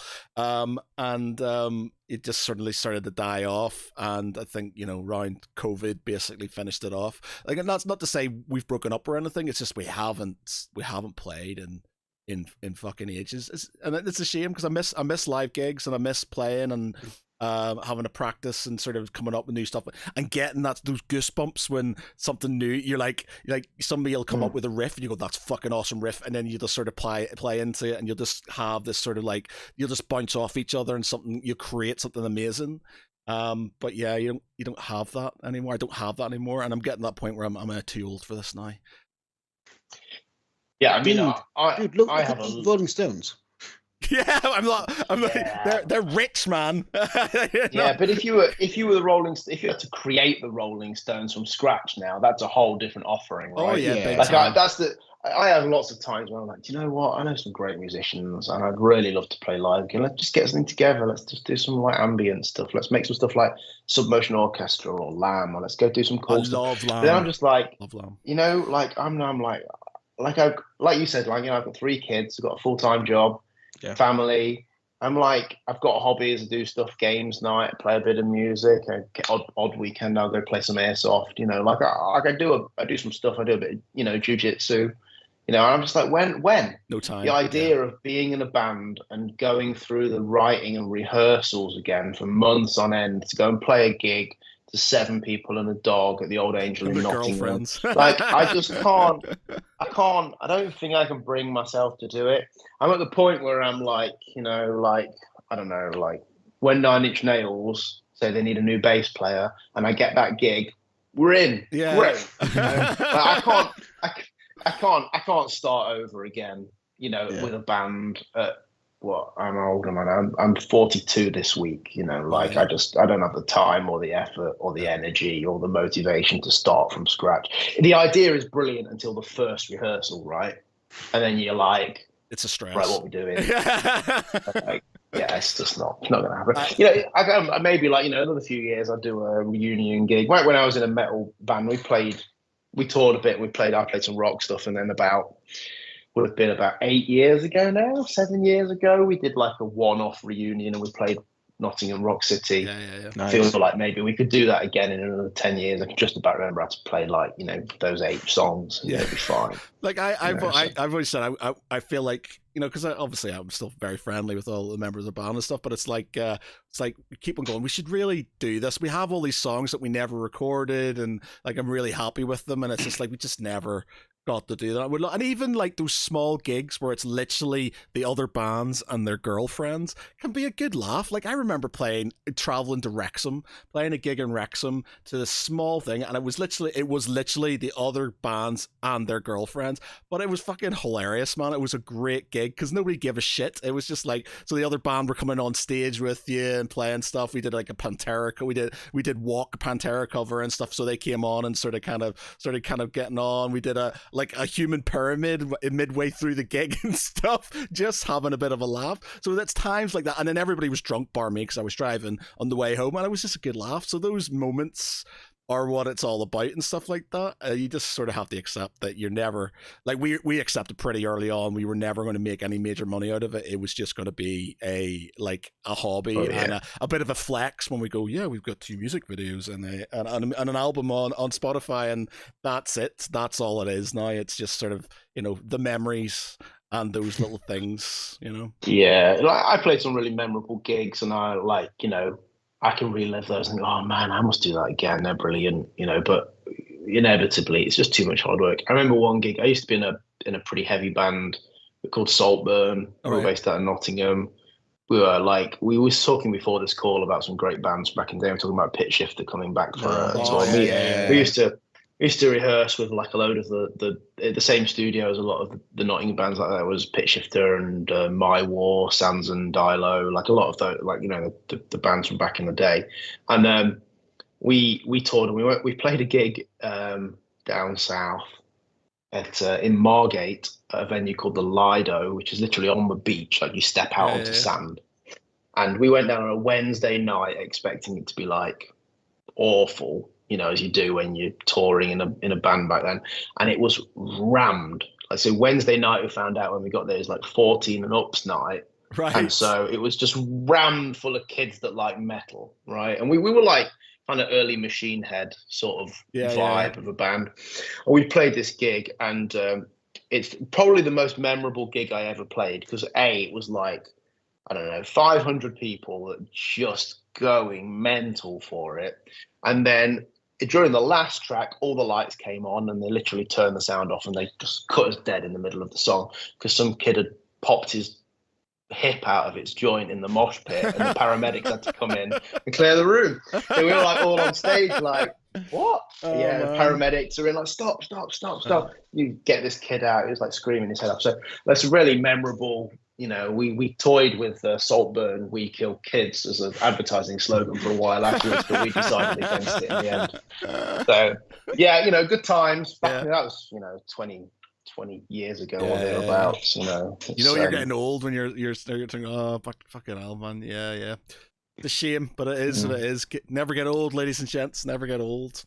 Never get old. I'm older than both of you.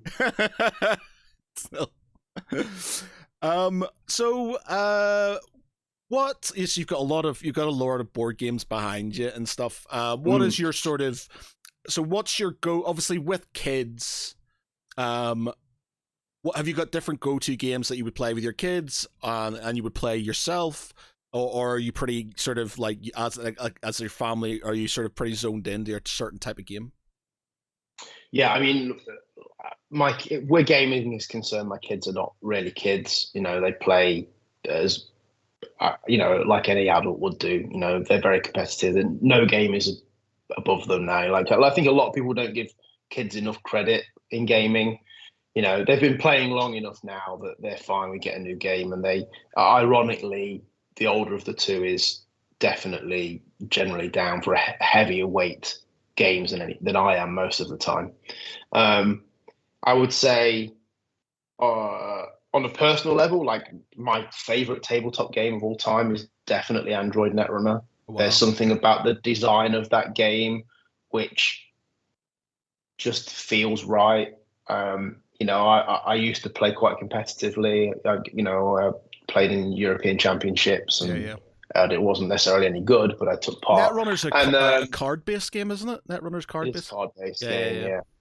But over things change a lot, and I'm a big X-Wing fan. We mentioned X-Wing earlier on, and I think over the last 6 months, the game I probably played the most has actually been Journeys in Middle-earth. Oh, okay. So that's something that not only as a family, but also with friends on games nights and stuff. It's something that we've played an awful lot of. That kind of like simulating an RPG on the tabletop. How do you find? Because that's the one thing that I had, Journeys from Middle-earth, and I got rid of it because I'm not a massive fan of games against the game. Where the game sort of does, so like Zombicide does it, the new Descent, which I love Descent, I've got first edition and second edition, the new Descent, it's against the game.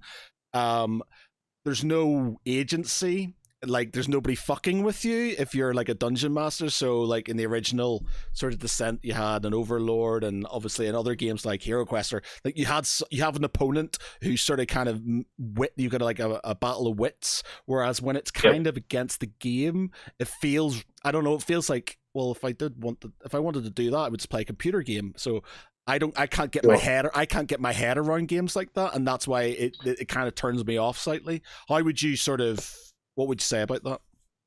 I think I've felt that way about games in the past. I felt that way about I loved it when it first came out, Imperial Assault, Yeah. and I feel like it wandered off course a little bit, and I got that vibe, especially when they attempted the app in it, like process for it. Yeah. But I don't know, something about Journeys in Middle Earth is just, I don't get that at all. Do you know? I don't know if it's because I'm a huge Lord of the Rings fan. Yeah. I don't know if it's because they've just hit a sweet spot with the challenge in the app.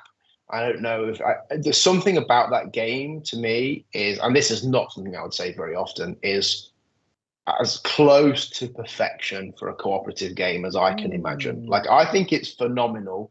That app is very clever. I've never once seen it glitch. I do have a friend that's told me they had a glitch where they didn't save, they lost the final battle, and then they had to start the entire campaign over again. It's nothing like that has happened to me. I've just had a flawless experience with it. I've never had a game I didn't enjoy. I've played at 2, 3, 4, and 5 player counts, and each time the way that it adjusts the complexity and the difficulty on the fly is brilliant. The fact that when you add a new product, you can go back and play the old campaign that existed before that product existed, and it implements bits of the new product. Like, I just think it's phenomenal. Like, I don't think I can say a bad word about it other than it takes up too much space on the shelf. Like, that's the worst thing I can say about it. It just works for me. Like, you like yourself, you tried it, it didn't work for you, you sold it on. I'm sure there's loads of people out there like that, but something about it for me has really gripped me. And once I introduced my Thursday night games night group to it, they were just like hooked, and they ended up buying I play with a few guys that live together in a house, so they play games together more, and I go and play once a week, and they've since picked up a copy, and it's not left the table in a month for them. Wow. So maybe I just love it. Maybe I didn't give it enough of a chance. I just sort of, like, I love Lord of the, like, above me I've got Lord of the Rings, sort of like the old sort of toy biz. I've got loads of them. I love Lord of the Rings. My mother's old house, she's from Oxford, was across the road from Tolkien's grave. We used to go pilgrimages and go across the field to sort of look at his grave and stuff. But like, Lord of the Rings is all my life, so any Lord of the Rings thing that comes out, I'm on it. But I just don't know. Me and my friend played it twice, and I was just like, I got nothing from it. It did nothing for me, and I was just like, really, really wanted to like it, but I didn't hate it. Granted, I didn't hate it, but it wasn't something that made me want to, like, carry on and play. It's like with a lot of the other games, like, there's that sort of, I suppose, that competitive side. It makes you want to carry on playing. Like, I play in a Blood Bowl league at the minute, which is like, it's the only, I think Blood Bowl is the longest running game that I've played, enjoyed, and not really had any problems with since, like, the old polystyrene board, second edition of Blood Bowl back in the day. Like, I love that game. It's quite well balanced. It's not overly complicated or convoluted. Well, balanced is a questionable claim, I think but sure, I'll go with you on that. It's not okay compared to 40K. It's more balanced. It's not sort of valid. It's not stupid over the top. Like, there are things like stupid high elves and dwarves and things like that are just fucking grind fests, and it's hard to sort of kind of deal with them. But I've played 3 leagues, and I'm in the Water Bowl league in Element Games at the minute, and I've enjoyed every sort of game of it, and the whole thing is, it's sort of that whole leveling up and then having a different opponent each time, and I don't feel like the game's sort of completely broken with 40K, and I've done tournaments of 40K, and after 9th edition, after a tournament, I got absolutely obliterated by a Tau army, and I just went, I don't ever want to play this game ever again, because it was just like, it was so over the top, imbalanced. Whereas I don't feel that with Blood Bowl and stuff. It's sort of like, it doesn't have that. I know it's got its minor imbalances and stuff, but it's something I really enjoy. But it keeps me wanting to come back. Whereas that Lord of the Rings game, it didn't really have anything when I was playing, me and my friends were like, yeah, it's all right. It was just sort of like, you know, if there was nothing else there, we would play it, but it didn't have that, I need to play this game. It's like, oh my God, I can't wait to play this game. It's like, you know, it didn't have anything for me. Yeah. Ironically, with our Thursday night gaming for few years has been a Blood Bowl league, and we've actually left it alone for a while to play more Journeys in Middle Earth. So it's quite an ironic thing. I think we Blood Bowl to death. Like, you know, I'd play when I worked at Games Workshop in the VPL league at the head office, and I played like yourself. It's been a game that I've played for forever. My boys play Blood Bowl. We have a little home league, you know, so I completely get you on that game. But yeah, Journeys in Middle Earth, and the other one is GKR Heavy Hitters, is a game that we've pulled to the table quite a lot. That was a Kickstarter from Weta Workshop some years ago. Giant mechs trashing a city.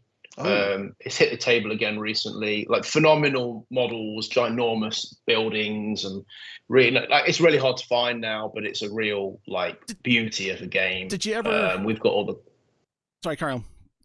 No, I was going to say, we've got all the content for that, and we've kind of had like a mini league going on it where everybody picks a faction, and we just we play it like a Blood Bowl league, but it's big mechs trashing a city instead of Blood Bowl, you know. So did you ever hear of a game called? It was originally Dust Tactics, then it went to Dust Warfare, and then it went to Dust 1947. Yeah, I fucking love that game. I have so much of it. Like on the right here underneath, I've got amazing models. You don't have to build them; they were like there. You know, you could paint them if you wanted, but they didn't need to be painted. The mechanics, especially for the original Fantasy Flight version of it, which was square based, and you just put guys in a square, and you know, if there was cover in there, it was, you know, it was really easy to play. I fucking loved that game, and I'm just gutted that it just died. It had a mini resurgence, and then it died off again, and it's a shame, because I think out of all the war games, sort of skirmish games I've played, well, you know, war game skirmish games I've played, that one for me had the most simple, but in, you know, rules wise, it was something I could play over and over again. But because it died, there's not a lot of play, and because it was only really me and my brother who played it, you know, and he's in Northern Ireland, we don't play it very often and stuff, and it's a shame, because it was a really good game. Yeah, I remember the minis being fantastic for it. I never played it, but there's some incredible minis. Oh yeah, man! Like they had like more recently, like, and I've got a Cthulhu avatar, which, because they did sort of originally, it was SSR, allies, and Axis, and you could get like mutant monk gorillas and zombies on the Axis side, and then you could have like the Russians had this guy called Winter Child, who was like this fucking steampunk super soldier type thing, which was awesome. And like obviously mech, so you had like mech based tanks and stuff, so instead of a Sherman tank, you had a mech and stuff, and it was awesome. Really, really good, really nice models, really great rule system. Towards the end, they brought out a two new factions. Brought out Mercenaries one, which is sort of like, it was kind of like old school's 40s pin-up art, but as soldiers, so they all had like quite big cleavage and stuff, but like with mechs and big guns and things like that. And then you had a Mythos one, which you had all the Cthulhu based stuff, so you had like a Cthulhu avatar, and you had all these sort of kind of monsters, and they were so good. The models were amazing, just a beautiful thing. And then it just died, and it was a shame, because it was such a really good game. Anyway, so what are you working on now? You mentioned you had a Kickstarter. So what's the Kickstarter, and where can people find it? So the Kickstarter that's out at the moment is for the new source book for the Gaia Complex, Evolution by Design. So you can find our website, hansorpublishing.com, and take you there, or just type in the Gaia Complex into Kickstarter and find you. You guys can post a link, or, you know, it's fairly easy to get hold of us. So that campaign is live for the next couple of weeks. We funded at the moment, and there's a chance to not only get that book, but to pick up our core book and our, you know, other products in the range. There's a starter bundle on there for people that want to get in and get everything with a massive discount. You can pick up all the books and the new GM screen and everything as well. Okay, gang, give me a second. Perfect, thank you very much. So that's my kind of personal thing. I have another project planned for later this year, which is just about finishing the editing stage, and we'll be going into layout pretty much as soon as this campaign is completed. and that's called the Encyclopedia of Incredible Artifacts, and it's a 2-book set for 5th edition, which is effectively a hardware catalog for D&D, if you like. It's a catalog of legendary tier magic items that has the rules and a fiction background story and lore for each of them, where they came from or their origin is. So you want a weapon for your big bad guy, just grab one. You want a magic item that's going to change the course of a campaign, that's something to drastically alter the lives of a character, something that might possess them, something like these. This is how you get it. You get a big lore, flavor story, and then rules of something which is incredibly powerful. And the idea behind all of these items, weapons and armor, is that if you're a low-level character and you find it, it will be phenomenally powerful. If you're a high-level character and you find it, it's still incredibly relevant. They are all exceptionally game-altering pieces of magical items. So yeah, there's a book 1 is weapons and armor. Book 2 is trinkets and curiosities, and they'll be coming as a 2-book set in later this year. Basically. Oh, that's good, because I run I've been running a 3-year campaign, and that will be quite good. That'll be quite useful, I think. The issue I have currently is my players are level 13, moving on to 14, and we're getting to that stage where they're becoming superhuman, and throwing things at them is becoming somewhat problematic because they just one-shot everything, and then you find you have something and they're just doing all these stupid things to get around stuff because they're level 14 and they can do that. And I was watching some some things on YouTube about the struggles with playing with high level. Like D&D wasn't really ever really designed. I know as much as you can get to level 20, they didn't put a lot of thought into higher level campaigns and stuff like that. And it's like, I just need somebody to come up with something that's a bit more level, towards those higher levels, so I have to do less thinking and on my feet when it comes to them. They've done that stupid thing, or they've completely destroyed all your preparation because of this spell and this thing, and I need something to make things better so it's not so hard for me.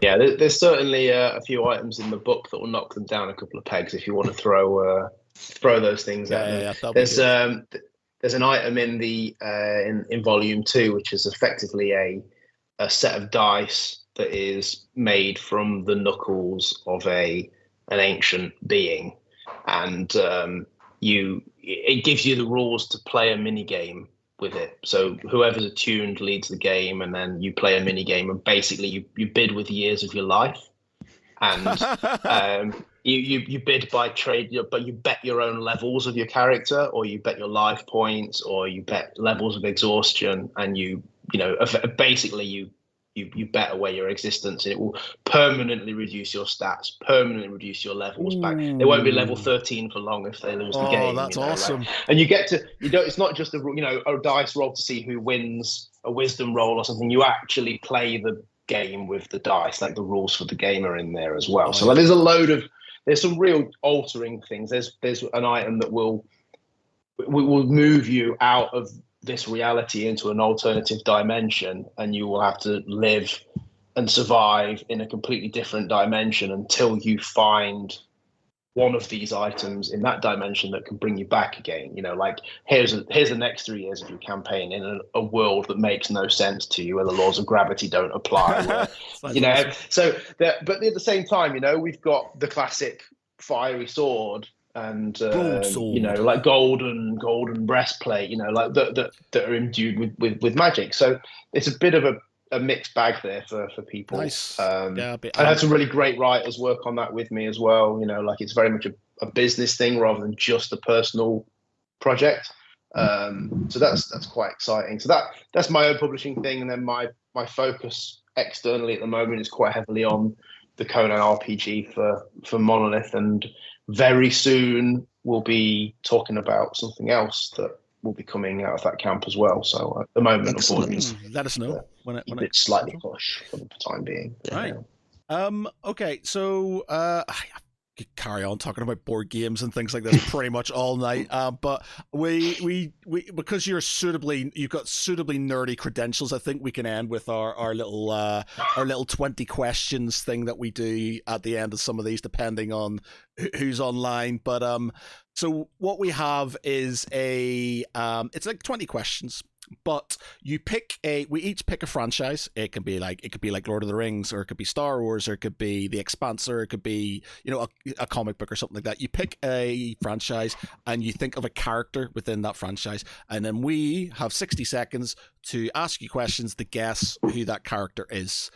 And that's the name of the game. So we need you to think now, nothing so obscure. Like, Pete's very good, and I say this all the time, Pete has two ways of playing this game. Either really stupidly easy, or so obscure that you're never, ever going to get it. He just doesn't do in-between types of things. So something like, you can pick a franchise. I'm quite knowledgeable in Lord of the Rings, if that's where you want to go, in Star Wars as well, I'm all right.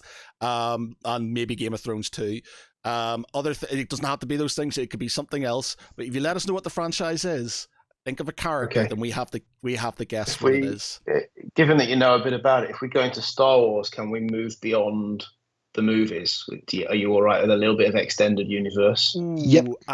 Yes. TV shows. Yes. Series, Yeah. All right, let's do it. Let's do Star Wars. Okay. Right. Okay. Have you got one as well, Pete, you can think of? Yep, I'm all set to go. Oh, right, okay. I need to think of one then. Okay, I might do Lord of the Rings, since he's a big Lord of the Rings fan, so we'll do. Okay, so, right, so we'll start off with yours. Right. When you say yours, which yours do you mean? Oh, sorry, yeah, Shep. We'll do yours. Yours, Shep. We'll do yours. So, it's going to be Star Wars, 60 seconds, go. Okay, so... it's not movies. Are they in the movies? No. Is it? Am I restricted to yes, no's here? No. Yes. Yeah. Well, yes. Yeah. Okay. One of you said yes. One of you said no. So you can sort of. Oh, we'll stop the thing. Stop the clock. Sorry, I've broken the whole thing. No. So it's not restricted to yes or no's, but it's like they will generally be yes or no questions. You can sort of elaborate slightly if you wish to. It's just sort of like but we're going to ask you the questions. Don't give us too many clues unless we're really just far off. Then you can maybe towards the end give us a clue. You've only got 60 seconds, so I'll be kind to you. So let's go back to the first question. Is no, but you hear their voice in the movie. Okay, so is it in the Rise of Skywalker? Yes. So it's at the end when Kanan Jarrus. Correct. Wow, 15 seconds. Wow. That's going to be a record. I would have never got that, to be fair, but yeah. Engage smug mode, engage. Holy shit, man. Fucking hell, nice. Yeah, well done. Yeah, great stuff. Nice. My office is in pieces at the moment due to the renovation we've been doing, but usually on my desk I have a Kanan Jarrus lightsaber that's like a dueling lightsaber in his thingy. So yeah, I'm a big fan of Rebels. Great series. That was phenomenal character. So I never get I started. People kept on banging on about you should Clone Wars and Rebels, so I started watching Clone Wars, and it was really hard going. I couldn't sort of I was like, I don't work. What people said maybe later on it gets slightly better, but at the start I was like, I'm not sure. I told you to watch The Expanse, and you liked it. Oh, I love The Expanse. I'm going to tell you to watch Rebels. Okay. You will also like it. Okay. All right. Be a good boy. All right. I will do that. Okay. No problems. Good. I do that. Okay. Right. Pete, what's yours? Okay. MCU. Okay. MCU. 60 seconds. Go. Have they got a movie about themselves? No. Are they got a TV series about themselves? Yes. Are they the title character within that TV series? Yes. Are they male? No. Are they Okay. Are they female? Is it Echo? Yes. Is it Echo? Yes, it is. All right. Okay. There you go. Another quick one. 20 seconds. Wow, we're blasting through these. I'm gonna have to make my Lord of the Rings one slightly harder, then, aren't I? Okay. 60 seconds for all three of them. That's the plan, right? Yeah. Okay. Right. Right. So I think as I've done fucking loads of Lord of the Rings ones, I might have to rehash one. Okay, I'll rehash one. All right. Okay. Well, okay. We'll do this one again. All right. So, Lord of the Rings, 60 seconds. Go. Are they in the films? Yes. Do they carry a named sword? I am no. I'm going to say no. Are they human? They are not human. Are they? Do they work for the Force of Sauron? Yes. Are they in all three films? They are not in all three films. Are they in Fellowship of the Ring? Yes. Are they in Two Towers? They are. Yes, I think yes. It's been. I'm trying to look back at the films and trying to think when they merge into each other. Yes. So, but they're not in Return of the King. Yeah. No, Are they an elf? they are not an elf. You've got one. Your minute. Your minute is up. I'll give you a clue. Okay. Oh, it's actually going to be really, because if I give you the clue, I think you're going to super get it. They are a. They're not a main character, and they're a bad guy. They're in the first movie. They're in Fellowship of the Ring, and they're a bad guy. Are they Uruk-hai? They are not an Uruk-hai. Last question. Sep, what do you Is got? Is it the Witch King of Angmar? No. Oh well. It's Durin's Bane, the Balrog in Of course, yeah. Balrog. Fair enough. Nicely done. Yeah. Yeah. Very good, Matt. And I have done it before, Pete. You've been here. You should have got it right like that. There you go. Yeah, Matt. My knowledge of game of that and maybe Gothmog the Balrog leader from the Silmarillion. Yeah. Okay. Could just say something, Pix? I think my audio's died. Oh, okay. No, we're still going. Oh, yeah. Okay, cool. Right. Well, it's been an absolute pleasure, man. Like, really, really super interesting. All your insights. Really looking forward to seeing what you've got going forward. And that those books, your 5 ebooks sound really good. I think there's definitely something I want to invest in, as well as the Gaia Complex, which is now on Kickstarter. For people to back. Looks super interesting. Please give it a like, and obviously, if you want to support Shep, then please do. I will stick a link in the the bio and stuff below when I put this on.